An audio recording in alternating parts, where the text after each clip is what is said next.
একটি ট্যাটু সুন্দর হবে নাকি নষ্ট হবে তার অনেকটাই নির্ভর করে স্টেনসিলের ওপর। নমস্কার বন্ধুরা, স্বাগতম এক মাস্টার টিউটোরিয়াল চ্যানেলে। গত ভিডিওতে আমরা ট্যাটু নিডলের বিভিন্ন ধরন সম্পর্কে জেনেছিলাম। আজ শিখব স্টেনসিল তৈরি এবং সঠিকভাবে ত্বকে বসানোর সম্পূর্ণ পদ্ধতি। স্টেনসিল কি? স্টেনসিল হল ট্যাটুর একটি অস্থায়ী নকশা যা ত্বকের ওপর আগে থেকে বসিয়ে নেওয়া হয়। এটি দেখে ট্যাটু আর্টিস্ট নিখুঁতভাবে কাজ করতে পারেন। কি কি লাগবে?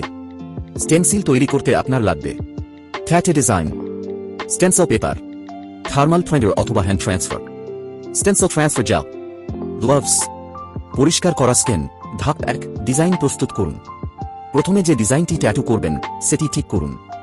যদি লেখাযুক্ত ডিজাইন হয় তাহলে প্রিন্ট করার আগে অবশ্যই মেওয়া করে নিন যাতে ত্বকে ট্রান্সফার হওয়ার পর সঠিকভাবে দেখা যায়। ধাপ 2, স্টেনসিল তৈরি। এখন থার্মাল প্রিন্টার দিয়ে স্টেনসিল পেপারে ডিজাইন ট্রান্সফার করুন। যদি থার্মাল প্রিন্টার না থাকে তাহলে হ্যান্ড ট্রান্সফার পদ্ধতিতেও করা যায়, তবে নতুনদের জন্য থার্মাল প্রিন্টার ব্যবহার করা সহজ। ধাপ 3, ত্বক প্রস্তুত করুন। যেখানে ট্যাটু করবেন সেই জায়গা ভালোভাবে পরিষ্কার করুন। প্রয়োজন হলে হালকা শেভ করুন এবং স্টেনসিল ট্রান্সফার জেল সমানভাবে লাগান। ধাপ 4, স্টেনসিল বসান।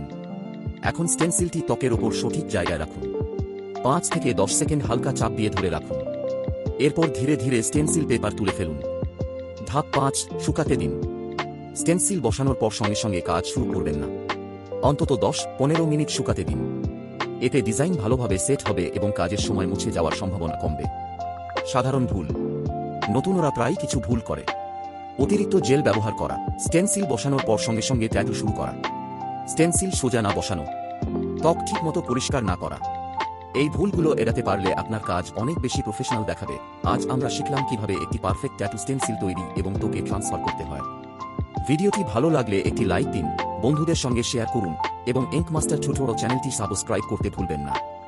ধন্যবাদ, আবার দেখা হবে পরের ভিডিওতে।